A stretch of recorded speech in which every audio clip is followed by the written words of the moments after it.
Merci. Veuillez vous joindre à moi pour accueillir le secrétaire Rubio, le ministre des Affaires étrangères Wagner et le ministre des Affaires étrangères Nduhungireye.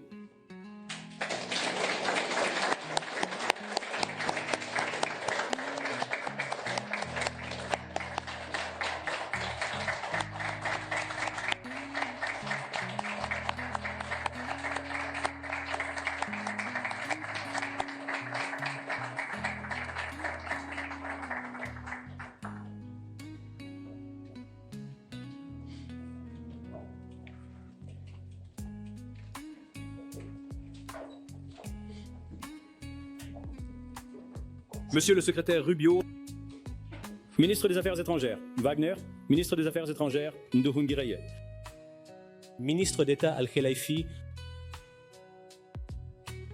président de l'Union africaine Youssouf, ministre des Affaires étrangères Duzé, ambassadeur, membres du Congrès, distingués invités, membres des médias, mesdames et messieurs, merci de vous joindre à nous pour la signature historique d'un accord de paix global entre la République démocratique du Congo et la République du Rwanda. Dans un instant, le secrétaire Rubio et les ministres des Affaires étrangères de la RDC et du Rwanda signeront un accord qui s'appuie sur la déclaration de principe signée ici le 25 avril.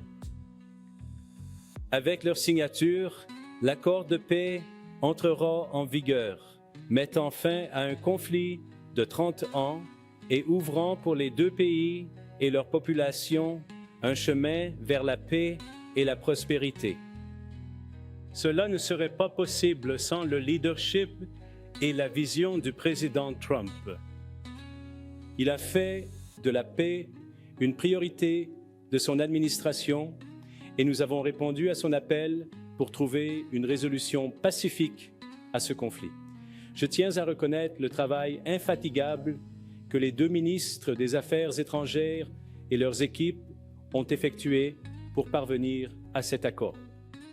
Je voudrais également reconnaître le partenariat du gouvernement du Qatar qui progresse vers un accord parallèle entre le gouvernement de la RDC et le groupe armé M23. De plus, je voudrais reconnaître que le travail effectué sous les auspices de l'Union africaine a été essentiel pour parvenir à cet accord. Nous attendons avec impatience de coordonner avec le président de l'UA et le président togolais qui sert de facilitateur de l'UA pour assurer la mise en œuvre de l'accord. Enfin, je voudrais reconnaître l'équipe ici au département d'État qui a facilité les discussions et aidé à guider les deux parties vers cet accord. Je vais maintenant laisser la parole au secrétaire Rubio pour les remarques d'ouverture.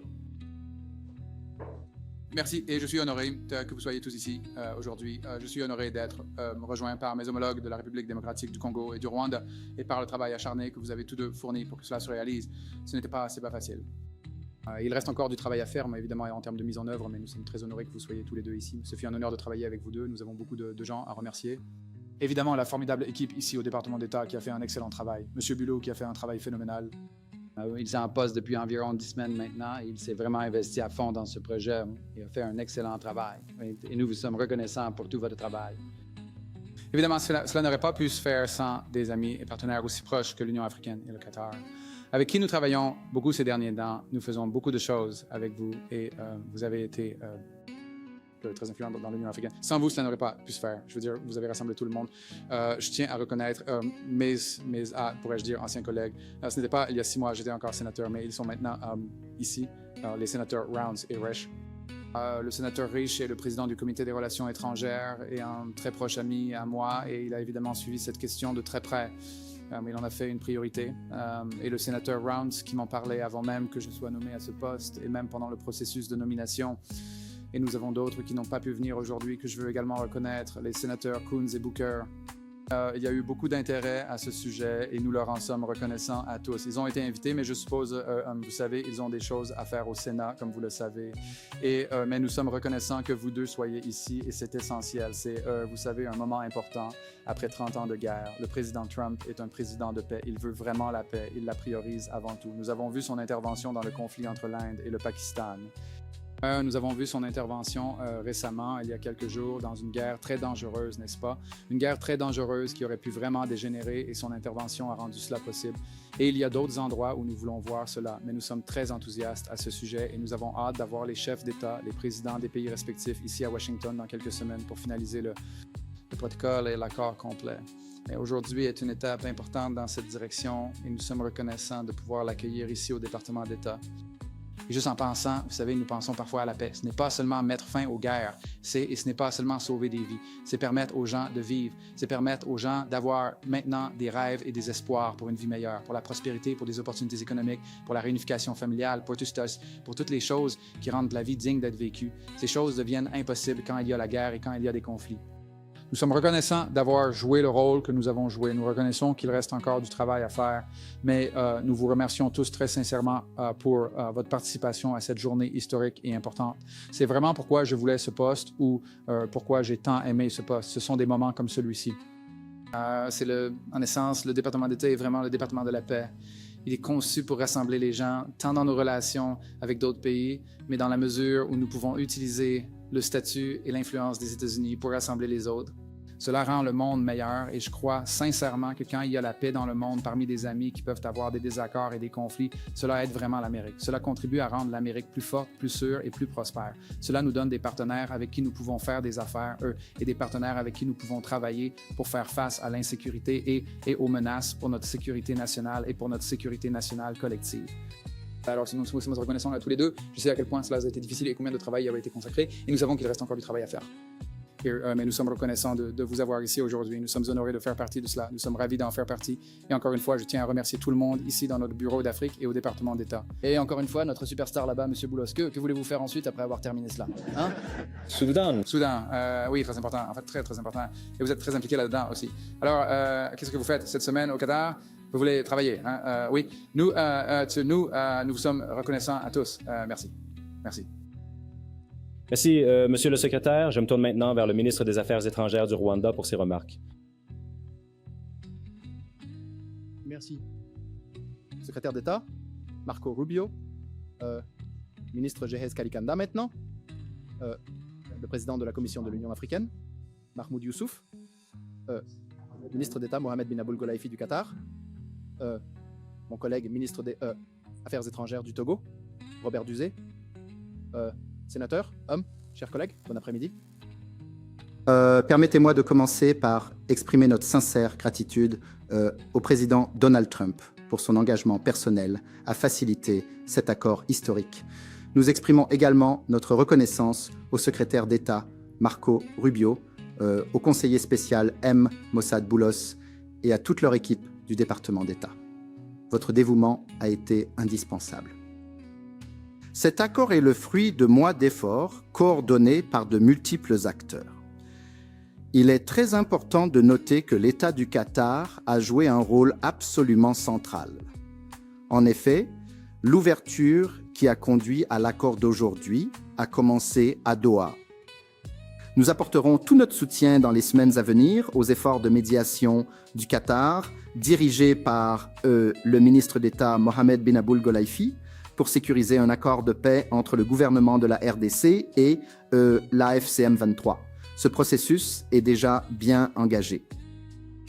L'accord d'aujourd'hui s'appuie également sur les initiatives de paix dirigées par l'Afrique, qui sont habilement conduites par le facilitateur de l'Union africaine, le président Gnassingbé du Togo. Le cœur de cet accord de paix est la décision d'établir un mécanisme permanent de coordination de la sécurité conjointe entre la République démocratique du Congo et le Rwanda. La première étape consiste à commencer la mise en œuvre du concept d'opération pour la neutralisation des forces démocratiques de libération du Rwanda, accompagnée d'une levée des mesures défensives du Rwanda. Cela repose sur l'engagement pris ici d'une fin irréversible et vérifiable du soutien de l'État au FDLR et aux milices associées. C'est la base de la paix et de la sécurité dans notre région.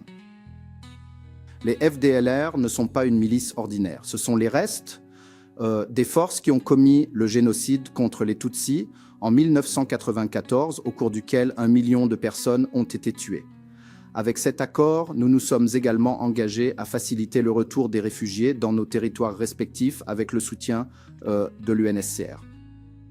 Créer les conditions pour le retour sûr et digne des réfugiés est essentiel pour parvenir à une paix durable. Nous avons également pris des mesures pour renforcer la coopération économique, y compris avec des entreprises et investisseurs américains. La croissance partagée et la coopération transfrontalière débloqueront des dividendes tangibles pour nos deux pays. Nous devons reconnaître qu'il y a beaucoup d'incertitudes dans notre région et au-delà, car de nombreux accords précédents n'ont pas été mis en œuvre et il ne fait aucun doute que la route à venir ne sera pas facile. Mais avec le soutien continu des États-Unis et d'autres partenaires, nous croyons qu'un tournant a été atteint. Le Rwanda est prêt à travailler avec la RDC pour tenir nos engagements communs. Pour conclure, permettez-moi d'exprimer une fois de plus la reconnaissance du Rwanda envers tous ceux qui ont contribué à cette étape importante. Merci.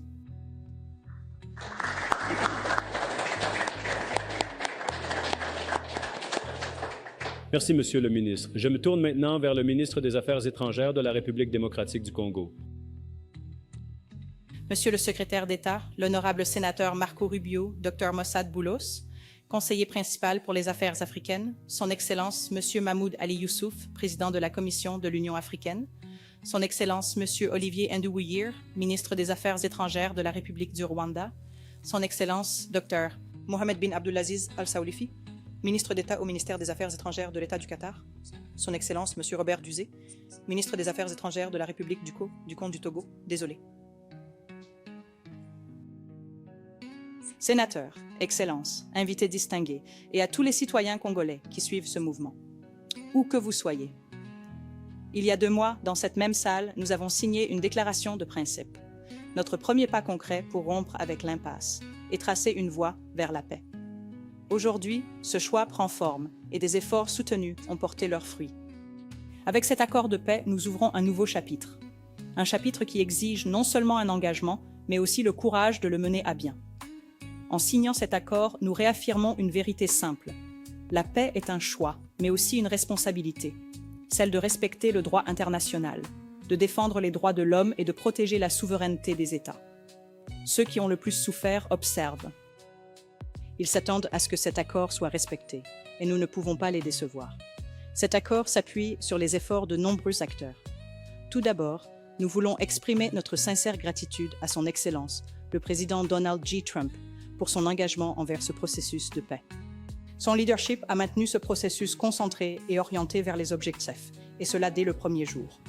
Cela a été renforcé par la qualité et la détermination de toute l'équipe américaine, illustrée par le soutien crucial du sénateur Rubio et du Dr Boulos.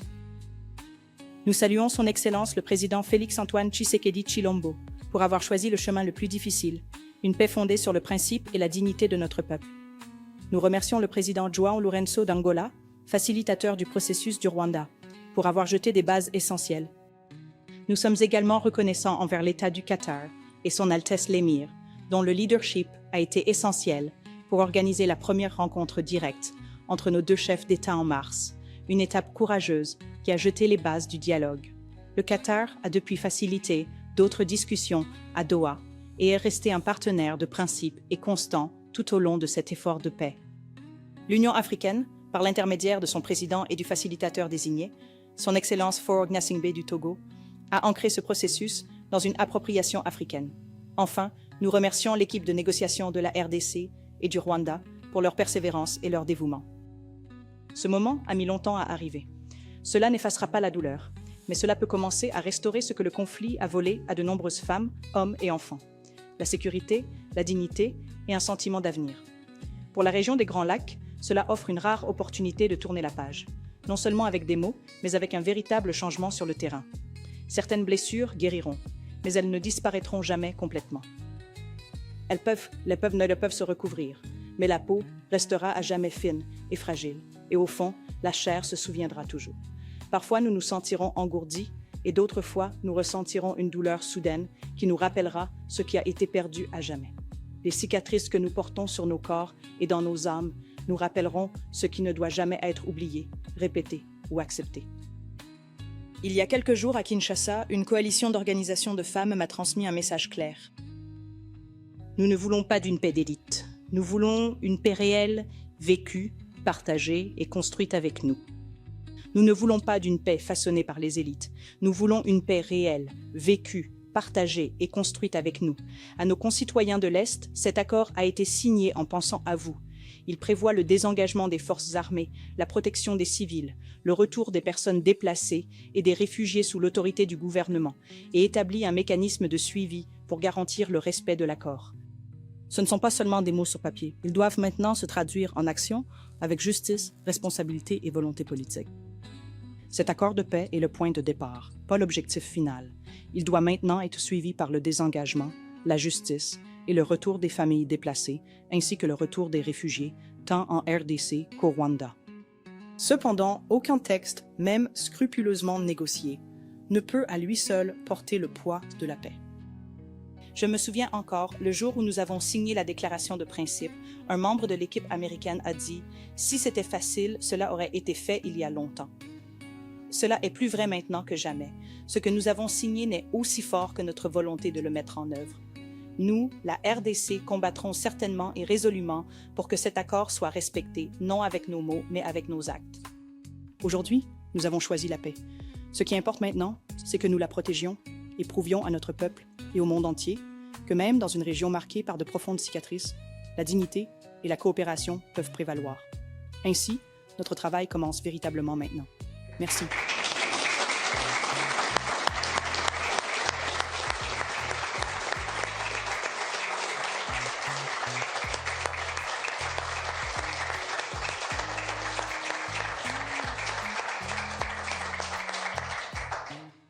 Merci, Madame la Ministre. J'ai maintenant l'honneur d'inviter les parties à signer l'accord de paix en présence du secrétaire Rubio.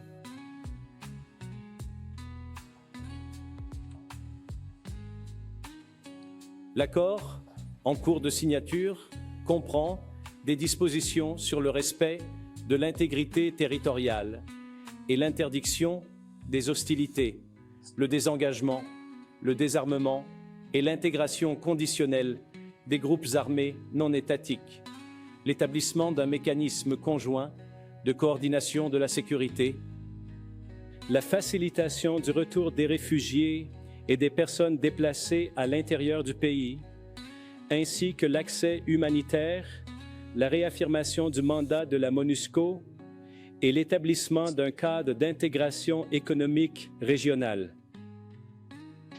L'accord inclut également un annexe sur le fonctionnement du mécanisme de coordination de la sécurité conjointe et le texte complet du concept d'opération du plan harmonisé pour la neutralisation des FDLR et le désengagement des forces levées des mesures défensives par le Rwanda qui a été convenu sous les auspices du processus de Luanda le 31 octobre 2024 et adopté par les ministres des Affaires étrangères le 25 novembre 2024. Avec les signatures des parties aujourd'hui, l'accord entre immédiatement en vigueur. Merci beaucoup. Félicitations.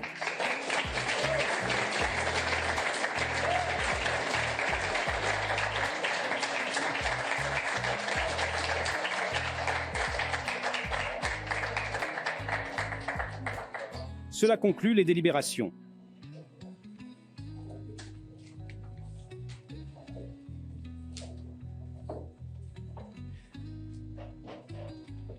Veuillez rester assis pendant que les parties s'en vont. Oui, s'il vous plaît. Oui.